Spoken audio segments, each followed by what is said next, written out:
What is good, everybody? Welcome to the original Gold Standard podcast on the Gold Standard Podcast Network. It's Thursday. I'm Rob Stats Guerrera. That's Levin Black. Technically, it's Wednesday, but by the time this posts the audio version, it'll be Thursday. What's going on, Levin? We don't have anything to talk about today. Yeah, it was a good show. I'll see you next week.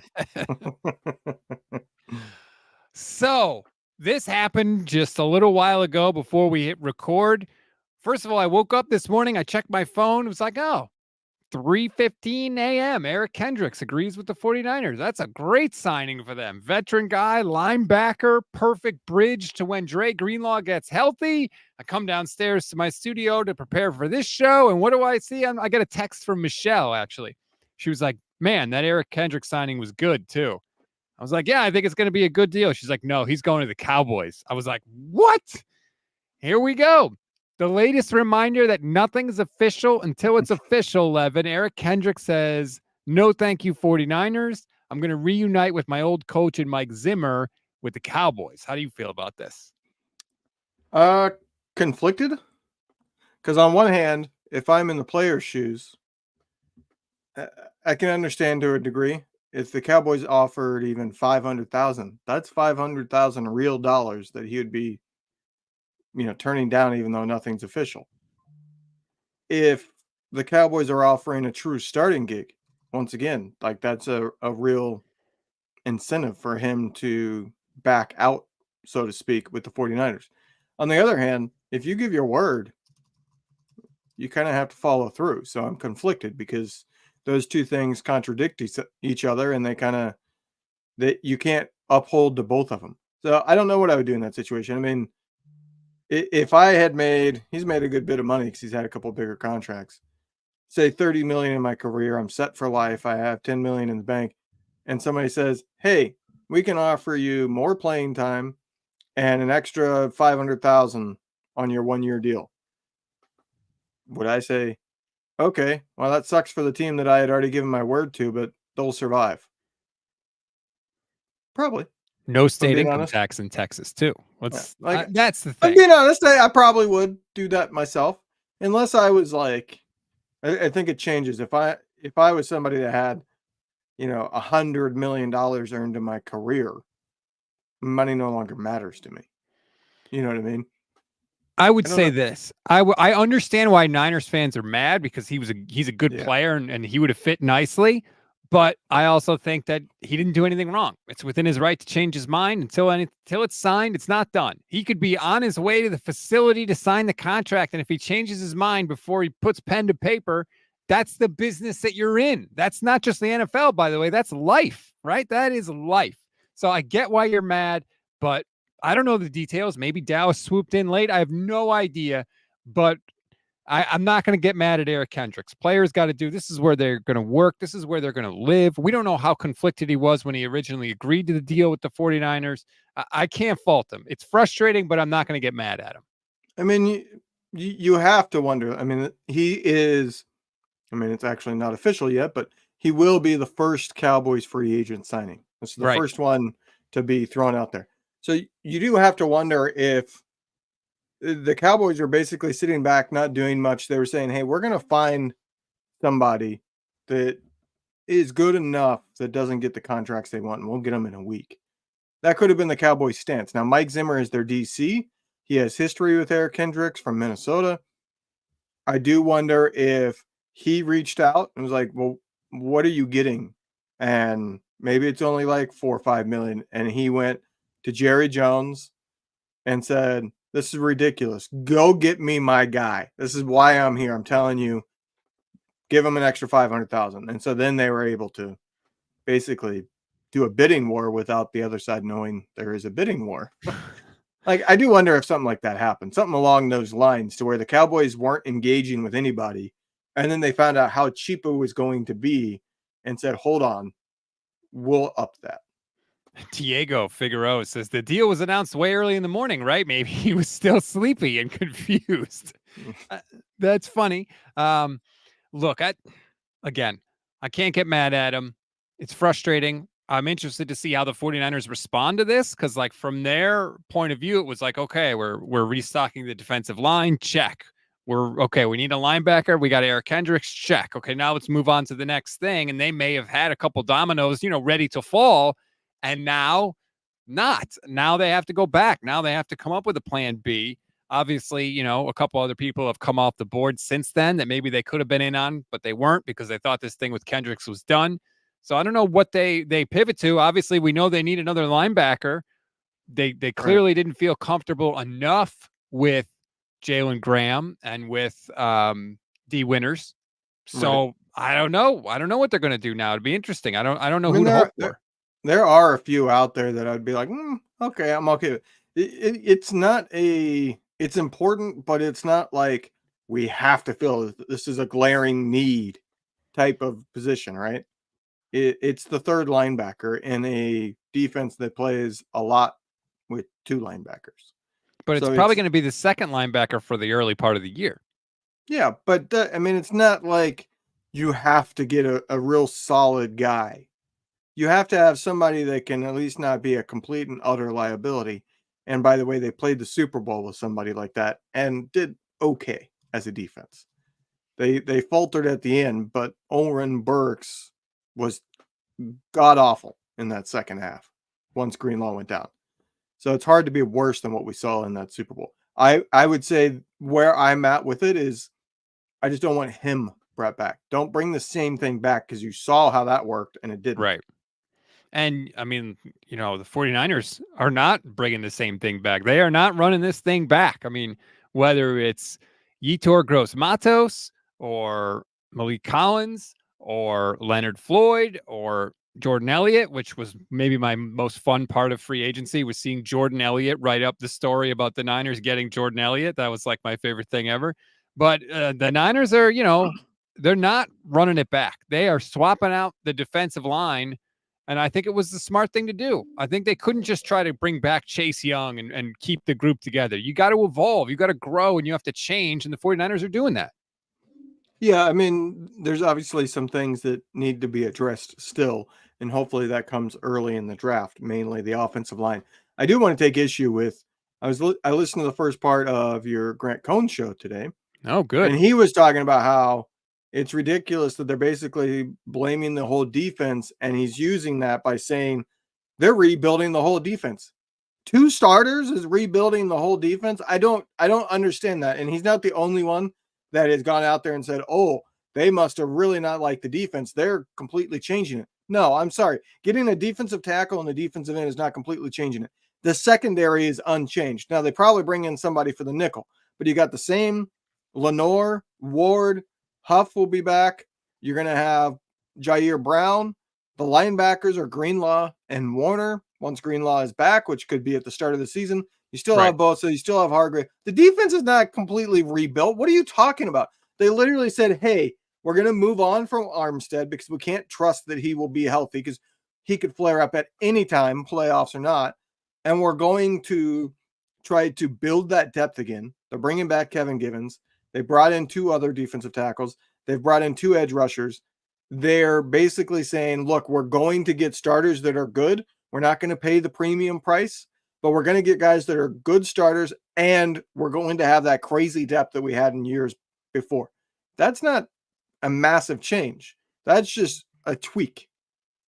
And I mean, they had to add defensive players because so many defensive linemen were free agents. Chase Young, Randy Gregory, They couldn't just not get people. So I agree with you.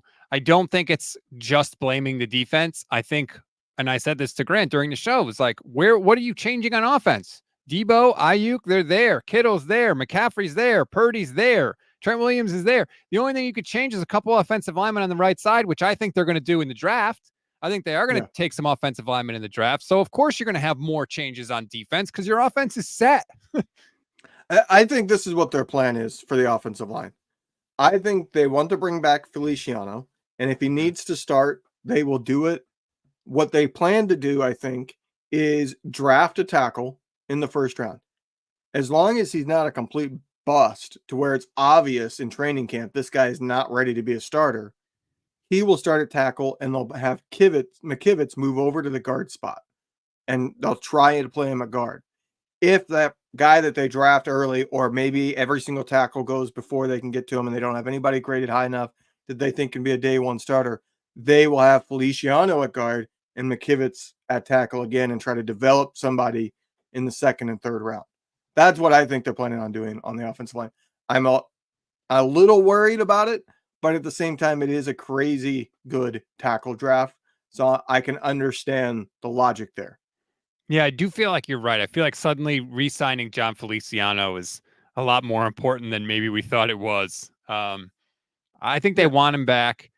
I'm all done with Spencer Burford. You've had 2 years to show that you can handle it. You can't do it. You're out. I don't know that Colton McKivitz is a good guard. Like I know he can. I don't know that either, but that's why you have Feliciano there, because if McKivitz makes the change over there, because the rookie has the tackle and McKivitz is just not cutting it, you still have Feliciano to sub in there at the mid-season point. I would like to have Colton McKivitz as a backup. I'm all for that. That'd be sign me up for that. That's fine. But I think I would be more comfortable with a Feliciano rookie combo on the right side than I would be with Feliciano and McKivitz on the right side. Or I want Feliciano there as a fallback, but I am intrigued by McKivitz's ability at guard because I feel like he fits better there. He's a little tall for there, but as long as he can stay low enough, I feel like he can actually be an above average starter as a guard. Whereas Feliciano's, to me, is somebody that he's not so bad that you're having a massive problem there like McKivitz is at tackle. But he's not really somebody you want as the starter. It's just somebody that if you have to use him, you're okay. You can get by with him being the starter. You know, as much as we talk about the offensive linemen in this draft and how it's a strong draft for offensive linemen, everything I've heard is that it's not a strong draft for linebackers. So that's obviously, with this Kendricks news today, that's a little concerning because it's not like, oh, well, you know, they got 11 picks in the draft. They could just find somebody. That might be tougher than we think because it's just not a good year, unfortunately, for linebackers in the draft. So this Kendricks thing is definitely a monkey wrench in the plans. Yeah, they're going to be scrambling now to go find one of the linebackers that's still out there. I think Devin White is still out there. I'm not overly sold on Shaq Leonard because he's had multiple opportunities to show that he's not a complete shell of himself. And both those teams have moved on from him. I mean, the Colts were willing to move on from him. And I forget what team he was with last year, but they moved on as well. They're allowing him to be in free agency. But he is out there, and that's an intriguing, hey, if we need somebody, he's going to have Fred Warner with him. So can Shaq Leonard have anything left? That would be one I would be intrigued by. Yeah, I don't like having to go with backup plans. I'll tell you that. I don't like it one bit, man. Things were, in terms of like this off season, I felt like things were going pretty smooth for the 49ers. You know, Mike Silver had that Twitter thread right before free agency, and it looked like the Niners were going check, check, check, like just humming right along.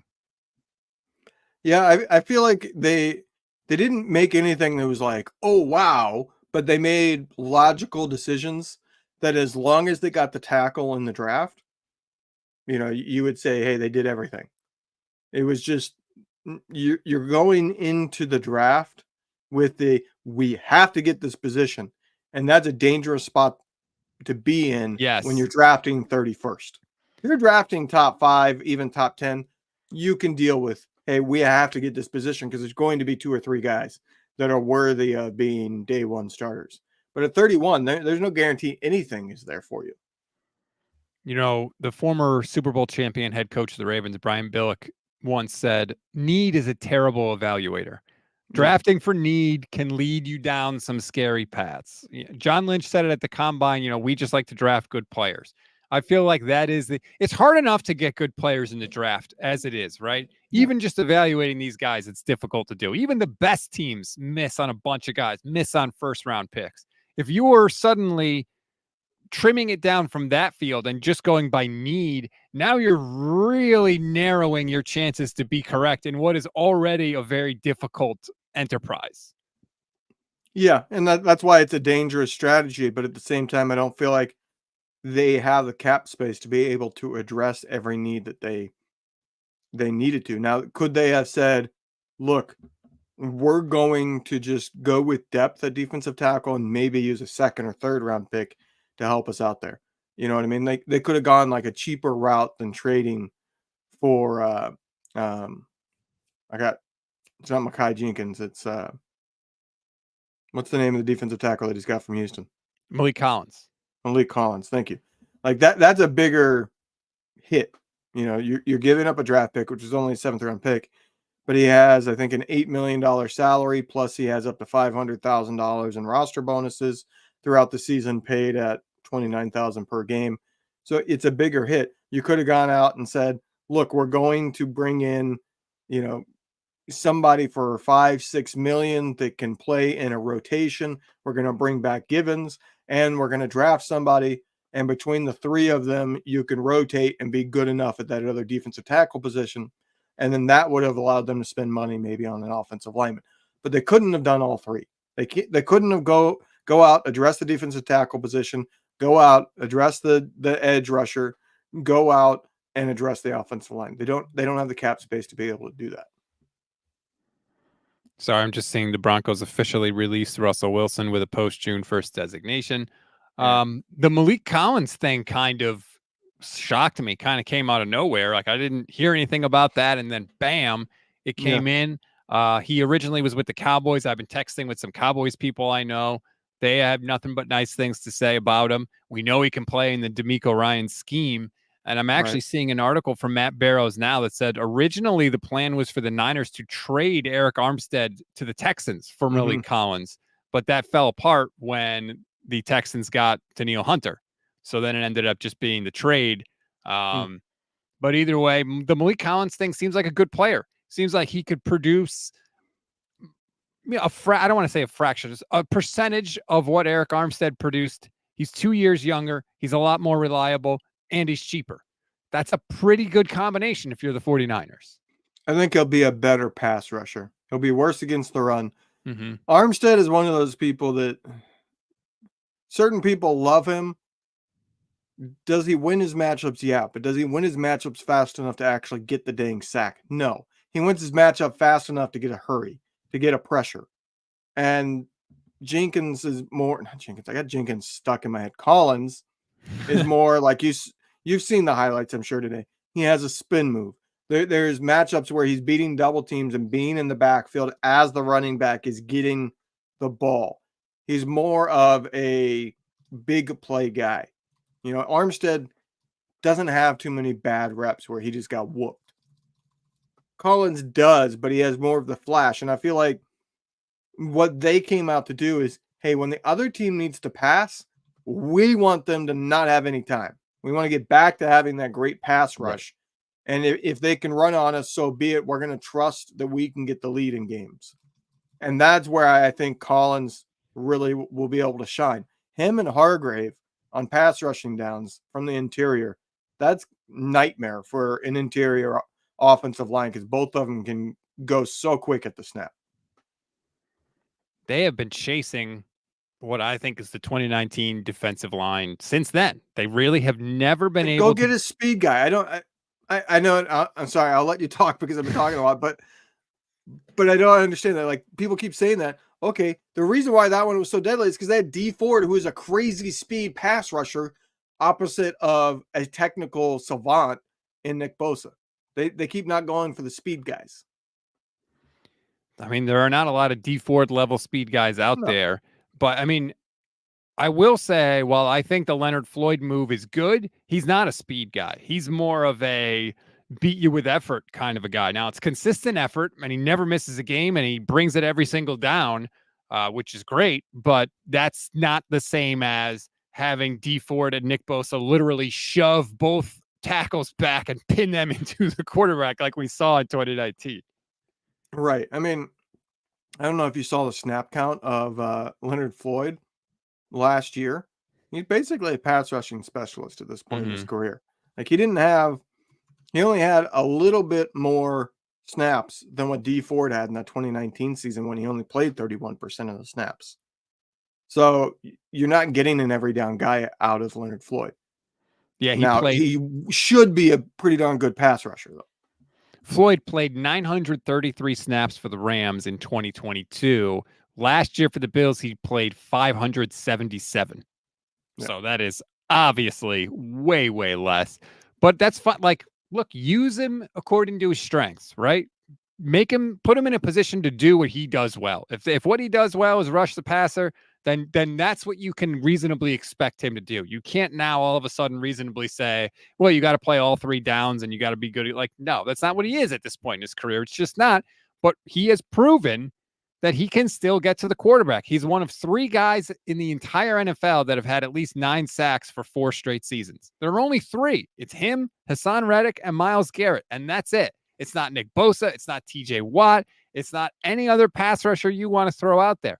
That counts for something. That means something. I know I saw Rich Madrid talking about, how Floyd wins more with effort than anything else. That might be true. The sacks still count, man. It's more than anybody else they've been able to get across from Nick Bosa in a long time. So I was absolutely in favor of the Leonard Floyd move, especially for essentially $10 million. 100%. Yeah.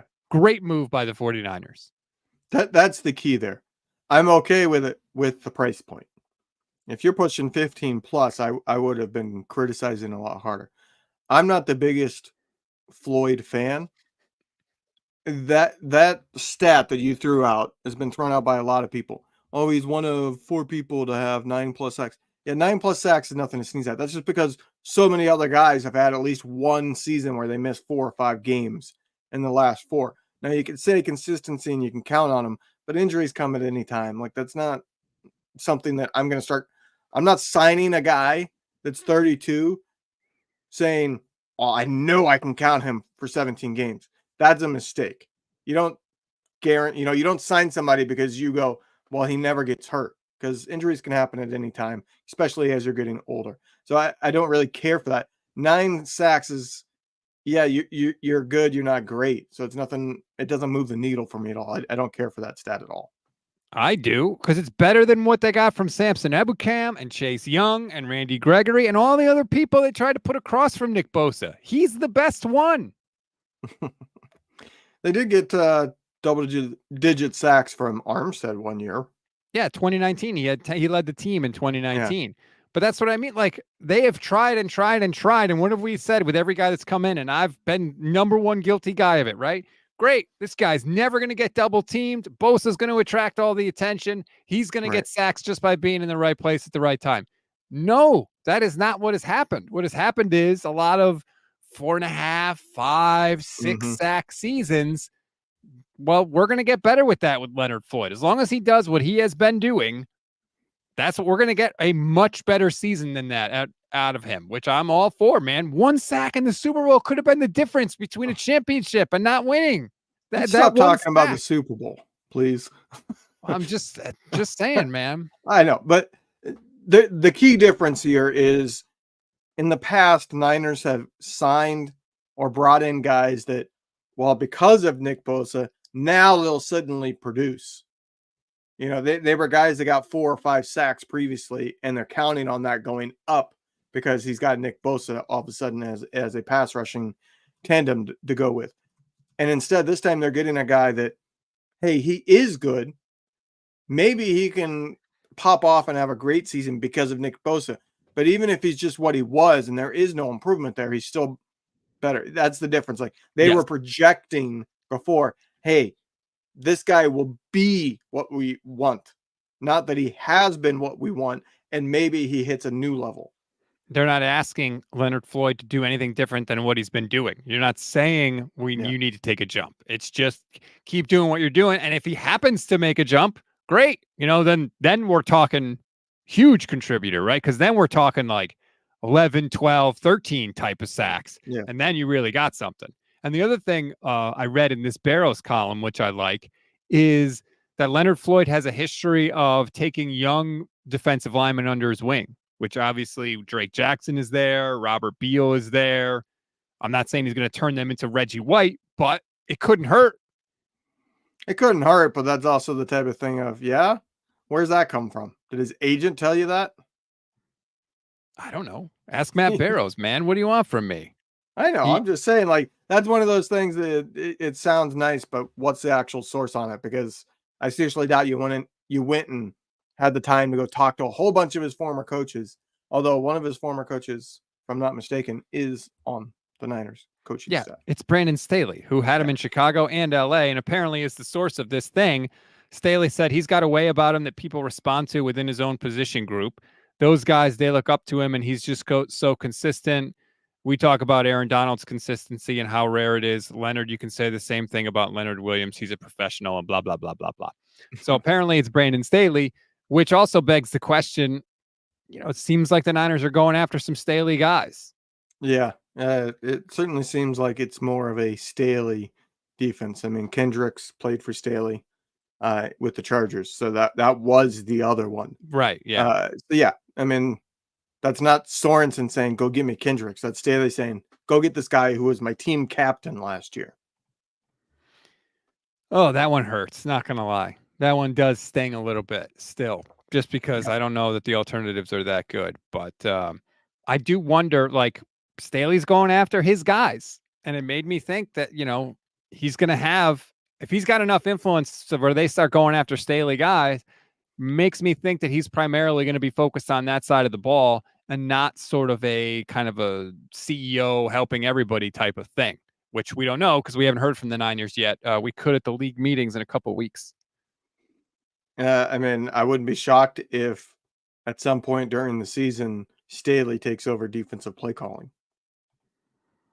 I think he's going to be. I mean, honestly, I think he's doing everything. I think they hired Staley because they hired him as assistant coach because they didn't want crap from anybody. Will he be on the sideline? Well, Sorensen will be on the sideline. But but will Staley be on the sideline? No, I think Staley's going to be up in the booth. So do I. At first, it'll be Sorensen on the sideline, Staley in the booth. Then it'll be Staley's also going to come down to the sideline. And then it'll be Sorensen to God knows where. Maybe he'll go up to the booth and Staley will be on the sideline. And then you know how the 49ers press corps will cover it? It'll be, well, Staley's basically been calling the defense all season anyway, so this isn't really that big of a deal. Yeah. Did you see the rumor about a Debo trade? Yes, that the Ravens called the 49ers. Jason Lockenfora had it that the Ravens called the 49ers and asked about a trade for Debo, and the Niners said no.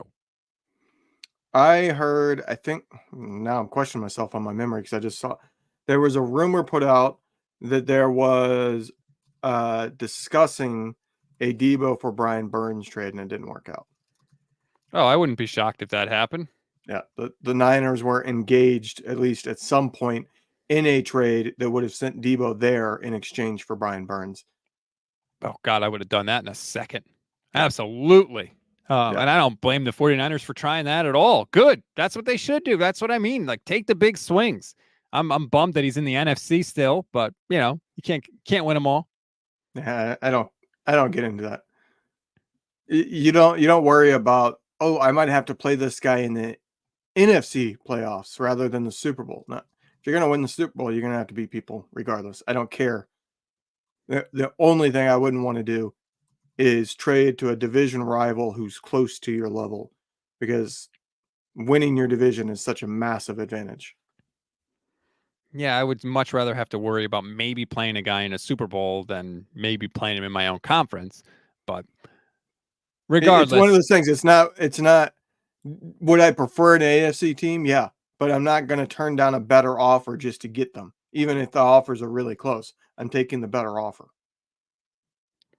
I'm just scanning Twitter really quickly to see if there's any new details about the Eric Kendricks thing. I haven't seen anything about why he ultimately chose to go to the Cowboys. I think we're just speculating on the Zimmer thing and maybe some of the financials. But if anybody sees anything, please let me know.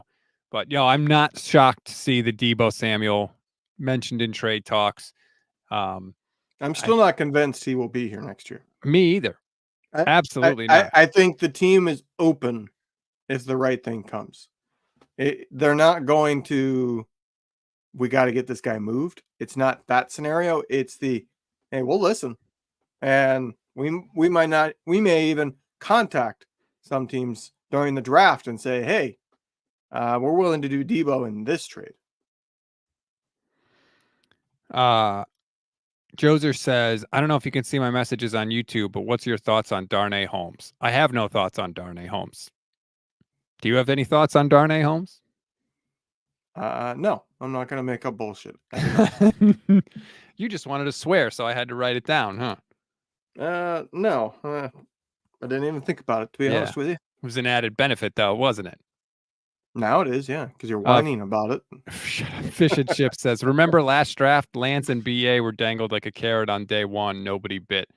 I think the Niners, like, they don't want to trade Debo necessarily, but they're okay putting him in the right offer. And I think in their eyes, Brian Burns is the right offer. Yeah, I wouldn't disagree with that. I would say it's more likely than not that he's back, but that there is still a more than 1 in a million chance that he's not on this team. They will have active discussions, not a case of somebody calling and saying, hey, will you be willing to trade Debo? And they go, no, not really. It's going to be, sure. What are you offering? And it's interesting too. Like, I'm surprised we haven't heard, like, if I'm Baltimore, wouldn't you also ask about Aiyuk on that call? Hey, is Debo available? No. All right. What about Aiyuk? Like, if you want to trade for a wide receiver on the Niners, like, you would think they would have inquired about both. I mean, they have a wide receiver that plays the Aiyuk role already. Their rookie last year was just fine. Zay Flowers. Mm-hmm.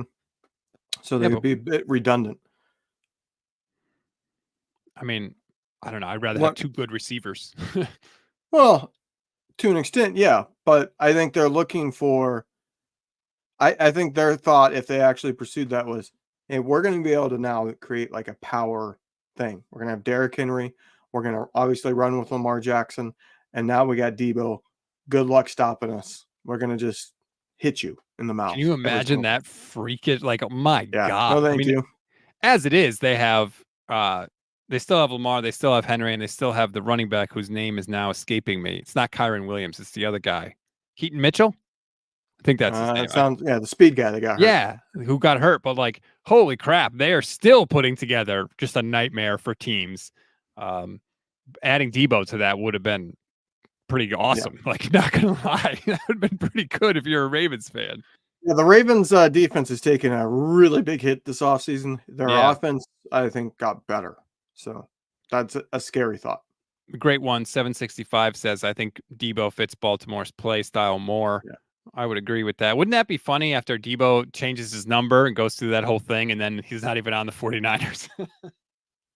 Yeah. Well, I mean, it would make it easier for him to do that because I forget the exact rules, but when you change your number, you have to buy out a certain percentage of the jerseys that have been created with the old number that are still for sale, whatever's in stock. It's too late to stop the presses basically from getting produced. But when you change teams, you can change your number and there's no penalty. So, speaking of Debo Samuel, did you see his reaction to the Armstead news that they finally officially released Armstead? He threw up the head slap on Instagram. I totally get why Debo would feel that way. From everything we've heard, Armstead is beloved in the locker room. He seems like a great guy. I completely understand Debo's reaction to this news. I don't care about it at all. I don't think it's relevant at all. I'm not worried about it at all. Like, the players know these are the players' friends. These are the players' coworkers. These are the guys that the players are with constantly throughout the year. Teams and executives can't look at it like that. They have to, they just have a different perspective. So I get why Debo doesn't like it and is upset, but that doesn't mean it's the wrong move. I'll say this. Is it a big deal? No. Do I think the emoji he used is incorrect and bothers me to a small degree? Absolutely. Like, yeah, you can be disappointed Armstead is gone and you say, damn, this one hurts, or something along those lines. But doing the face slap or face palm emoji, that's criticism. That's saying, I can't believe the team did this to you. That's a little different. And I mean, it's the same stuff from Debo. I think there's a certain lack of leadership from Debo.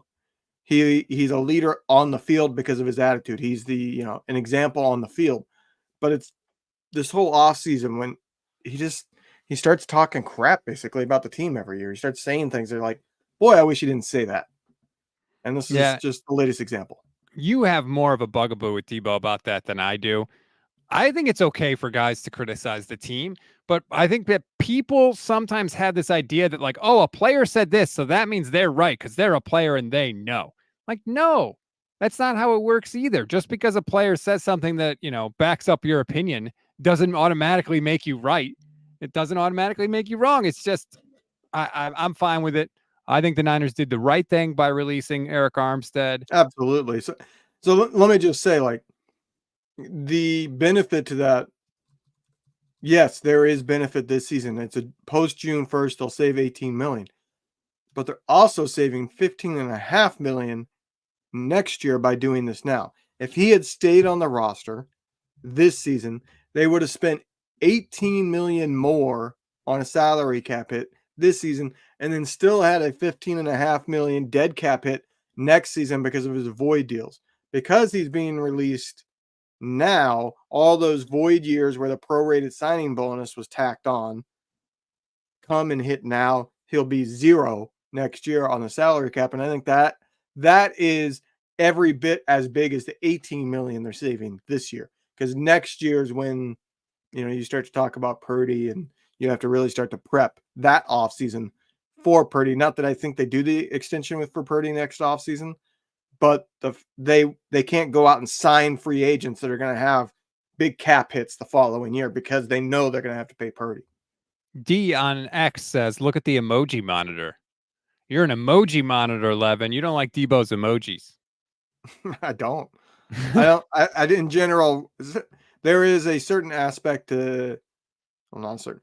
Much of Debo's attitude off the field is one that just grinds my gears. Even when he's on with like Kay Adams, his attitude just bothers me. It's one that doesn't mesh with me at all. Andre Garibay, YouTube channel member. Shout out to all our YouTube channel members. We appreciate it. Support the channel. It's less than $3 a month. You get priority comment response. You get custom emojis. You get membership badges too. Andre says Armstead misses 9 games a season. He's not worth it. And I like this comment from JM617. Uncomfortable change is needed. 1,000%. That's also part of the reason why I wish the 49ers had cut Kyle Juszczyk instead of just restructuring him. Uncomfortable change still is the needed. Most expensive fullback. Like, come on. Right. He saved a whopping 1.75 million on the cap this year. Like you need to change it. You need to make people uncomfortable. It can't just be business as usual because business as usual has been failure as usual for the 49ers in this regime when it comes to winning a Super Bowl. So I applauded the Armstead move. The Niners, this is the first time with Juszczyk, Levin, where I feel like they are paying a guy longer than they should. This is the only time, really. They've been very good at letting guys go when it's time to let them go. But Juice and Kyle are buddies. And so I feel like they knew they couldn't let him just keep his contract. They had to restructure, or they had to cut it down in some way. So they did this bogus $1.75 million restructure. And now they're like, oh, see, everything is good. I guarantee there was a previous player that you felt the Niners paid for too long. Well, Jimmy. Yeah, it's true. Yeah. I forgot about Jimmy. That's true. Yeah, Jimmy they could have moved on from him long before they did. That's true. Do you agree with me on Juice? Yeah, I think to me, I would have said, look, you can have $4 million or you can go to free agency. Because the thing is, like, they could have cut him and saved a good amount of money. And what's he going to do? He's not going out there and getting $5 million from another team. Right. He's not. So you should have played hardball with him and said, you either take this pay cut or we're going to release you and you're going to get even less on the open market. I think $4 million would have been more than he would have gotten on the open market. I agree. First of all, how many teams even need a fullback? How many teams even have a fullback? There's like 6 teams that actually utilize fullback heavily. And how many of them are going to pay more? Like, I agree with you. They've already signed him. You have Ricard in Baltimore, and there's a few others that are paid, $3+ million a year. Yeah. The teams that value fullback have already signed him. The only one I would have been scared of is if Miami came and swooped him up. Even so, let him go ahead. I think they should have played hardball, and they would have played hardball with any other player. Think about all the tough negotiations the 49ers have had with Kittle, with Trent Williams having to call Kyle Shanahan and say, hey, get this done. Yeah, with Kyle Juszczyk, they just, okay, we could trim $1.75 off. Doesn't make sense. And Woodpit 420 says Juice is still a really good player. Yes, he is. I'm not disputing that at all. I don't know that his skills have dropped off that much, if they've dropped off at all. It is not about him as a player. It is not about him as a person. Great player, great person. It's about his position, and it's about his cost. He's a fullback. He makes way too much money, and that money, I think, would be better served, invested in other areas, like Andre says. How about Kyle gets a decent second tight end, and Kyle Juszczyk can go? That's my gripe with this. It's not about Juice as a player. He's still a very good player. Yeah. Why not try him out as the second tight end? He played tight end in college. I know he's too small for it. He would get tossed aside by defensive linemen, but you're talking about second tight end, not first tight end. They should use him more as a tight end, frankly. Yeah. Use him as a pass receiving tight end. Rome 33 says, I want receipts from these two after the Philly game. Yeah, Debo was great in the Philly game. He took that game over. The problem is, when he doesn't do that, he disappears completely. He has a game like he did in a Super Bowl, 11 targets, 3 catches. You can't have that from your number one guy, from a guy that's making that much money. He's dependent on being force-fed the ball. Right. Kyle's got to get him open. I said, if the other team decides to say Debo will not beat us, he will have a bad game. Because all they have to do is say, all right, we're going to cheat down, stack the box, and play against the short stuff and give up the deep pass.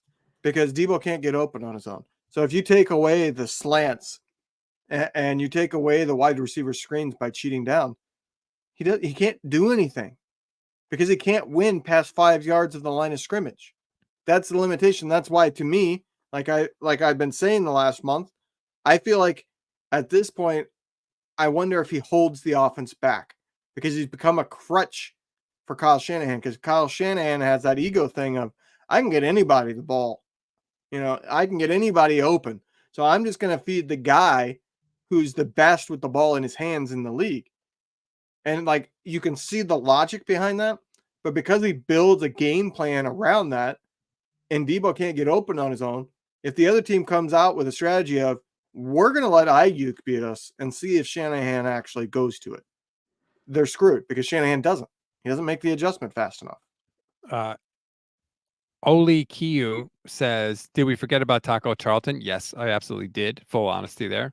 Didn't forget about tacos. I forgot about Taco Charlton. Rome says, how many catches did the other wide receivers have in the Super Bowl? Well, it's hard for them to get catches when Debo's getting 11 targets. Yeah. 11 targets. He caught 3 passes. And people think he had a good game because he got open in the back of the end zone and Brock couldn't hit him because Chris Jones was right in his face when he threw the ball. Like, no, man.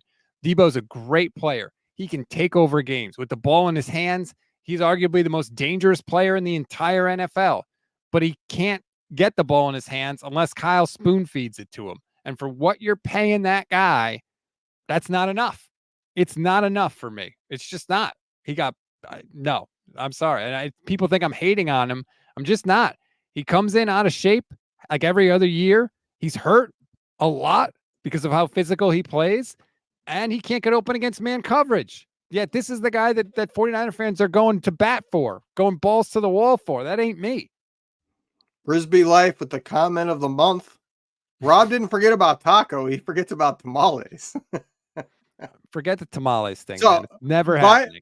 Yeah. By the way, when we were in Vegas, I brought up tamales, I think 2 different times to you. Yep. We ate at a Mexican restaurant that had them twice. And I brought it up the first night and you said no, it was like our first night of dinner. So I didn't push it. The second time we went to that restaurant, I pushed it and you started to get, I would say, pissy. You were getting annoyed with me. So I dropped it because I could tell, all right, he's getting to the point where he's not going to do this. He's digging in and he's just going to get mad if I force it. That's never happening now. I was the same way in college. I didn't really drink a lot in college, and the more people wanted me to drink, the easier it was for me to tell them to go pound sand. Like I'm immune to like peer pressure. Yeah, you don't care about your fans. I see how it is. Yeah, people pay good money to see you eat a tamale. They sit here and support you, and you won't do them a favor by literally trying something that tastes like polenta. as you probably know what polenta is. I don't like polenta either. You're not selling it to me. I'll tell you that right now. Rim, people are Rome is still going to bat for Debo. Did Aiyuk get open in the Super Bowl? Yes, he did. Yes. Yes, he did. He didn't get the ball. Aiyuk needs to be the focal point. So I took issue with that, and I've been taking issue with the way you and Grant talk about Aiyuk. You guys talk about him as, yeah, he's a really good wide receiver, but he's not like this crazy good wide receiver. No, he is a crazy good wide receiver that could end up being first team all pros, could be putting up crazy seasons like CeeDee Lamb. The problem is he's not utilized as the focal point. He's the, all right, well, nothing else is working, so we're going to go to him. He literally just put up 1,300 yards with barely 100 targets. His yards per target this last season is one of the best of all time. He is a dominant wide receiver that Kyle Shanahan is too concentrated on trying to get Debo the ball in order to use him correctly. And that's why I want Debo off the team. It's not, I think Debo's still a very good offensive weapon, but I think he limits the offense because it makes them not concentrate on Aiyuk, and Aiyuk is the better one because it doesn't matter what the defense comes out and game plans with. He's going to beat it and get open consistently. But if they aren't going to use Aiyuk that much, they don't need to pay him like a number one wide receiver. Because you're not going to, like, how quick have you forgotten the struggles of us not having somebody that could get open past 10 yards down the field and how much that limited this offense? Oh, I'm not saying replace Aiyuk with nothing. I feel like that's what people do. They're like, oh, well, if you get rid of this guy, then then what are you going to have? It's like, well, you would replace them. You would get something else. Who? If I said this team has to replace Emmanuel Sanders, you would say who? You know what the 49ers did? They drafted Brandon Aiyuk. Like, guys get replaced all the time. Joe Staley. Oh my God, Joe Staley's retiring. Who are we going to get to replace Joe Staley? Trent Williams. Like, you get people. That's what the job of the coaching staff is. The thing is if you say, okay, we'll go draft, we'll find the next Aiyuk or somebody that's good enough. That's still a crapshoot. Yep. Yes, they hit on Aiyuk. It's still a 50-50 chance you get jack shit from it. Yes, it is. So that's not worth the risk because it will cripple this offense. And it's already one that without Aiyuk, there's literally nobody that can get open past 10 yards down the field. So you become completely one-dimensional. And there's nobody out there in free agency left that would be able to open the door. Like that was not a good receiver free agent. No, market. It was a horrible free agent. Now, I can get it if you say what we're going to do is have him play out his fifth-year option, get rid of Debo then, because they can get rid of Debo next year and actually save a decent amount of money. This year is the year where they don't really save a whole lot getting rid of him. I can understand that point. That, hey, we're going to not do it now. We're going to have him play out his fifth-year option. If everything goes right, we can either franchise him or get the long-term deal because he's now proven it 2 years in a row and we'll change our offense to be built around him. I would just prefer that to happen now. I would be 100% okay with that. In fact, I think there's a legit argument for the Niners to say, sorry, Brandon, we're not doing it this year. We're going to make you play out your fifth-year option. They made McGlinchey play out his fifth-year option. They could do that with Aiyuk. Aiyuk has no leverage whatsoever. McGlinchey shouldn't have gotten a fifth-year option. Well, but my point is, like, they've taken this tact before. And Aiyuk can't really do anything about it. He can hold out if he wants, but he's going to lose a ton of money. And, he's going to not play for a whole year, which I don't know that he's going to do that. So if I'm the Niners, maybe that's the best play. Maybe you just let it play out. The only thing is if you extend him, you lower his cap number this year. That's the part of it that they need to balance out. I feel like with the way free agency went, they don't need to do that now. I feel like if they didn't get like Floyd at 10 million and they ended up having to go out and either spend 15, 16 million to get Floyd or go out and spend the money to get Daniel Hunter, then that would have forced them, all right, we have to get this done because we need that cap break. Shades by Chardol says OBJ is still out there. I think good. OBJ is still out there for good reason. OBJ is not out there. Some dude named Beckham Jr. is out there. Right. There you go. That's the comment of the day right there. Daza, man, Daza has been very active on the shows. You're a big part of the show with Grant Daza, and I appreciate your super chat here today. Not only is Aiyuk one of the best route runners in the league, he's also a good and willing blocker. Imagine Aiyuk on the Chiefs, Texans, or Bills. He's also one of the best high pointers. They're very good. He's a very good player, very good blocker, healthy, player that, can consistently shows up, which is not something that every receiver on this 49ers team could say. So I get all the reasons why people like Aiyuk. But I just have a general philosophy of you can't get attached to anybody, and you have to be willing to move anybody if your team can get better. That's Sure, why but they can't get better moving Aiyuk. There's not a surefire, because your idea of they could move him and get better is, well, they could draft somebody that's just as good as him. That's not something I'm willing to do with a Super Bowl contending team. But you can also, like, if they moved him in a deal for Brian Burns, I would have been 1,000% Yeah, okay with that. because that makes the defense unstoppable. That makes the deal. So there are moves that you can make where Yeah, he there would isn't get one better. out there left. To me, like, would I move him for, one of these corners that's great, like the Denver guy? Surtain. I don't know that. I don't know that corner is our problem. A pass rusher, that solves everything. You know what I mean? If you get somebody that is dominant off the edge, your passing game, when we saw it in 2019, our secondary sucked. Yet they were literally the best defense in terms of passing yards allowed of any defense since the Revis Island Jets. It was, the best passing defense in a decade in 2019 because the pass rush was so dominant. So, like, pass rush is different. To me, is the corner good enough? I don't know that going, Ward and Surtain is obviously great, but is that going to fundamentally change how great the defense is compared to Ward and Lenoir? Even though Lenoir doesn't touch Surtain, I don't know, because I don't think the secondary is the problem. Yeah, I wouldn't mind that secondary. That'd be pretty. I wouldn't be good. upset with the trade if they did that. Yeah, but I feel like the upgrade there is not going to be outweighing the downgrade that you have from Aiyuk. and that's why I keep calling it a Rubik's Cube, man. Every move you make affects another part of the team. Niner Goat 16 says Calvin Ridley priced Aiyuk out of the 49ers. Calvin Ridley got 4 years, $92 million from our good friend Trent Baalke 11, with $50 million fully guaranteed. I don't know how Calvin really keeps getting these contracts, man. I don't really think he's that special, but apparently did Kirk price out Debo? No.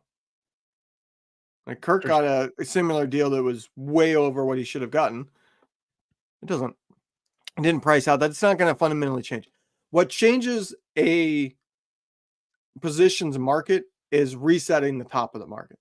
Somebody that's not all that good, getting a good contract that's close to the top doesn't change the market, because other teams will look at it and go, well, the guy didn't deserve it. I would have never paid that, so I don't care. It's a misnomer.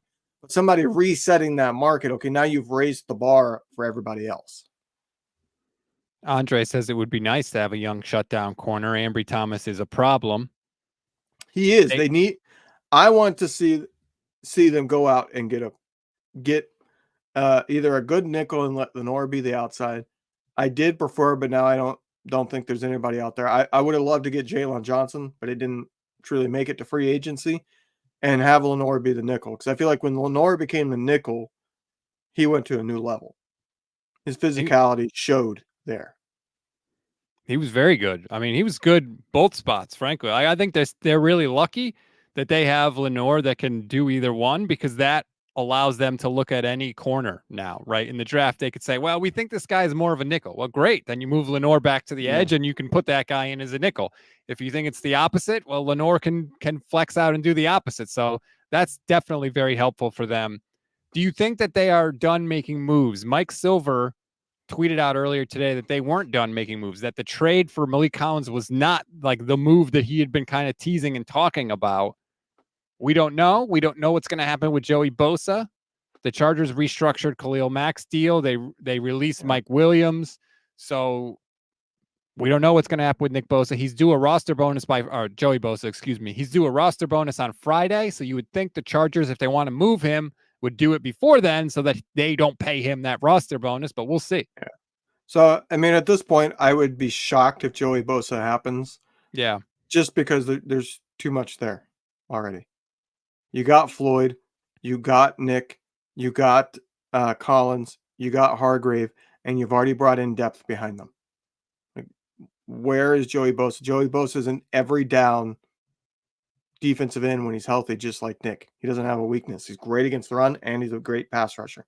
So what do you do there?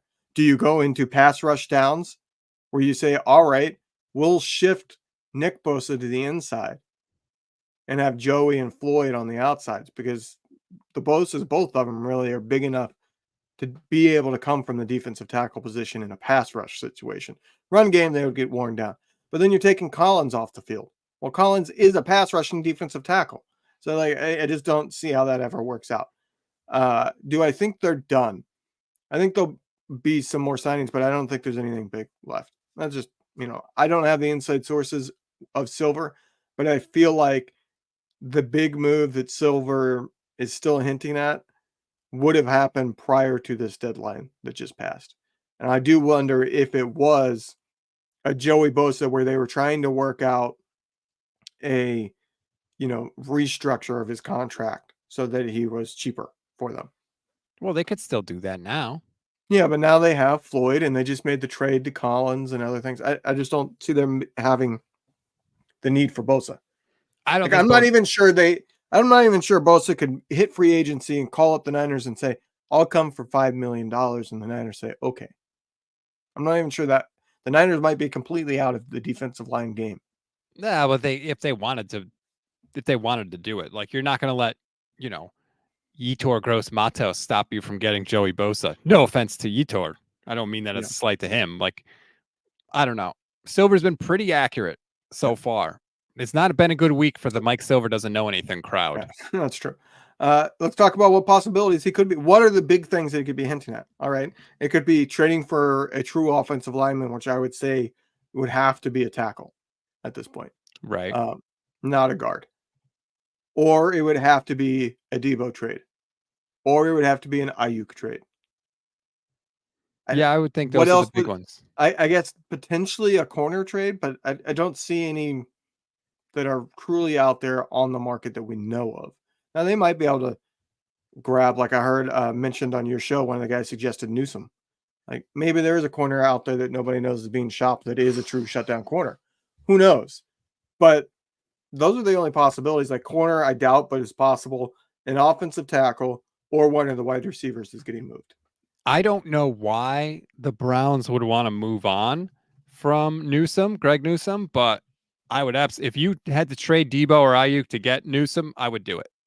I would like that move for the Niners, honestly, because I kind of tend to agree with Kyle, where I feel like Kyle can make wide receivers look better than they are. Kyle got Pierre Garçon to lead the league in receiving yards. Pierre freaking Garçon, okay? So if you had to do it to get Newsome, who's a really good corner, a really good man corner, I would do it. And I think that's the type of thing Silver's talking about. It very well could be. I would be surprised if anything happens. Now, the crappy part of this is if they truly are talking and there are things in the mix, but they end up just not coming to fruition, Silver never reveals that after the fact until like years down the road where like, okay, these guys have all retired or that whole front office regime is out. You know what I mean? And then maybe sometimes he talks about, oh yeah, that I remember years ago there was this that almost came to fruition, but we will never know. You know what I mean? Like if nothing big happens, he's going to say, well, they were in talks with it and it didn't work out, but we won't actually know what it was. I hope they do something else, man. I've been loving this like crazy news. I've done 49ers in 5 like 15 times this week because every time I finish it, the Niners make another move and then I have to do it all over again. But that's all right. I like when the news comes out. It's a fun week. We're going to have this week. Then we'll have next week, Levin. It's back. The 2024 49ers Media Madness bracket is making its return on Monday, the day after the brackets come out for the March Madness tournament. We're doing it again this year, and it is bigger than ever because we have 64 in the Media Madness bracket this year. Yeah, I made the tournament. I'm not overly confident I'll make it past the first round, but I'm not in a play-in situation. So nope. At least I truly made the tournament. There are no play-ins this year. I'm trying to include, a much wider net of people. again, the whole point of the Media Madness is to expose you to people that cover the 49ers that you might not know about. That's the whole point of the thing. So this year we're going to do it all on the website, goldstandardniners.com. We're building out the bracket now. I got up a little preview of it yesterday. It looks awesome. It's coming together. Thank you to Slot Right Marketing for helping with that and creating the website and helping me. They specialize in this kind of thing and in marketing consulting and creative strategies. And they have 20 years of experience with digital marketing, so they know how to get your brand rolling. You can go to their website, slotright.com. That's slotright.com if you need help with your website.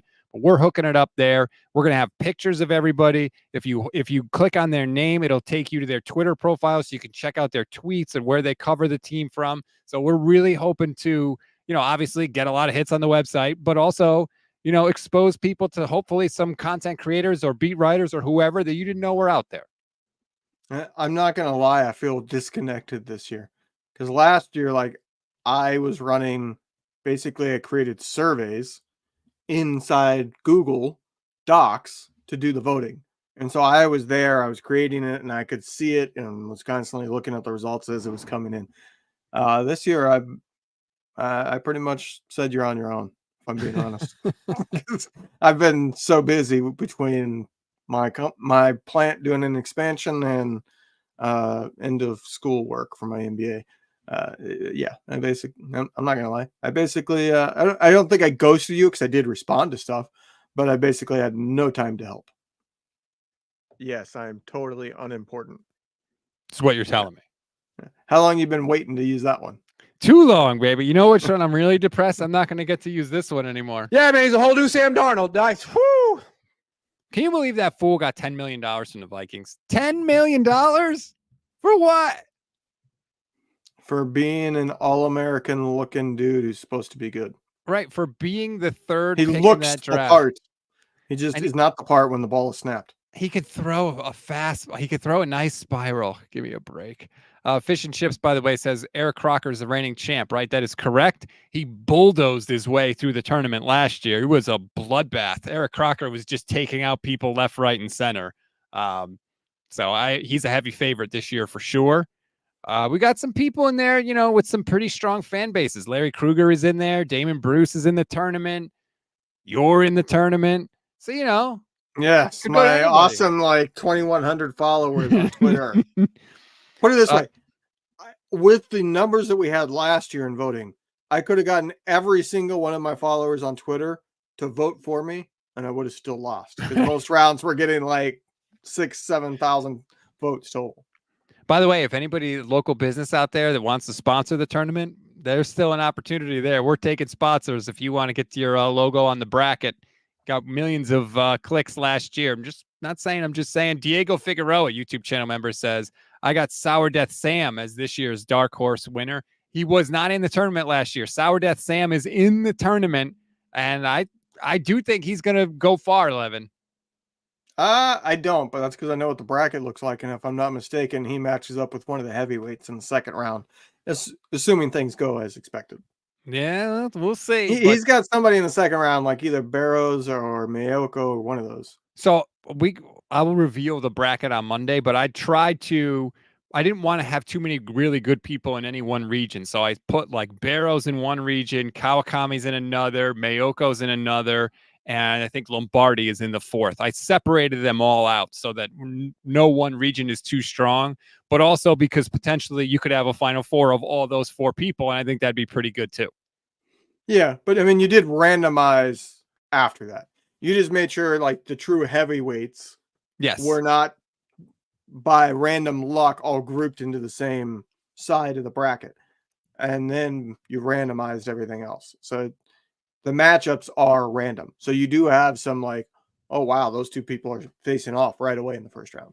Yes, I did randomize the bracket, and then I just wanted to make sure it wasn't too stacked. But I didn't pick every single matchup. That's not what I did. I don't have that kind of time. But anyway, I'm really looking forward to that because it's a ton of fun. You have all kinds of time. I do not. I just launched a Seattle Mariners podcast this week, Mariners Madness. That's going to be twice a week. Our first episode was Tuesday. I'm going to do another one on Thursday. Yeah, I'm kind of jealous. I actually did. You've probably forgotten because your memory is not the best when it comes to this stuff. You probably ignore half my texts is what I'm saying. Half. Yeah. I suggested maybe we should do a baseball podcast. And that was like 3 years ago. And you said you had no time for it. And honestly, I probably didn't have time for it either. But Well, 3 years ago, I'm a little jealous because I actively want to talk baseball. you can come on the show.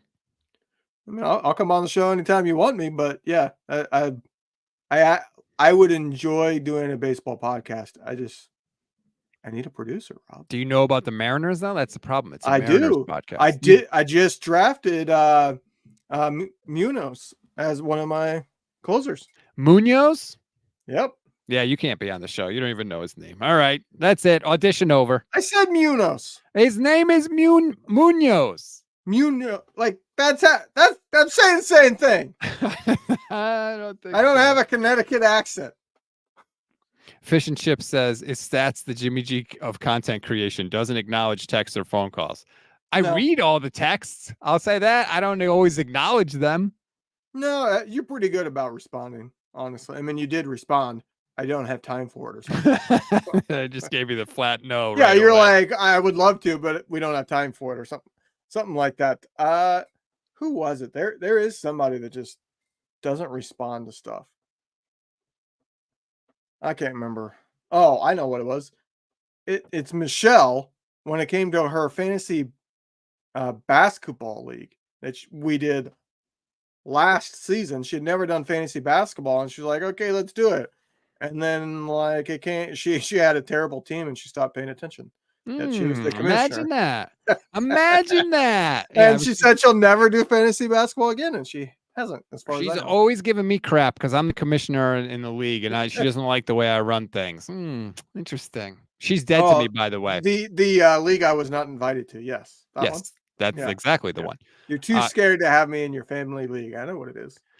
She's dead to me now because she just made a video for homage, and she was talking about how much she loves the homage shirts, and she said, "Oh, I even love my homage shirt when I'm rewatching the game that broke my heart." And it cuts to her watching the Super Bowl. It's literally the game-winning touchdown pass. And you can't put that in your video. That's no good. You could have picked the NFC Championship game, the biggest comeback in NFC Championship game history. She picks the Super Bowl that they lost. She's dead to me. I mean, she talked to us after the NFC Championship game, and I'm not sure there's any video that would have been good to use in an ad with the amount of F-bombs and stuff that were coming out. Yeah, that's true. Anyway, I'll have to work that out with her. Enjoy the rest of your night, everybody. Hopefully nothing else crazy happens with the 49ers. If it does, we will be all over it. We'll hop in again live if we need to. That's why you got to like and subscribe to the channel. Hit the little bell. You'll get notified every time we go live, which is every single weekday for you. Have a good rest of your Wednesday. We'll talk.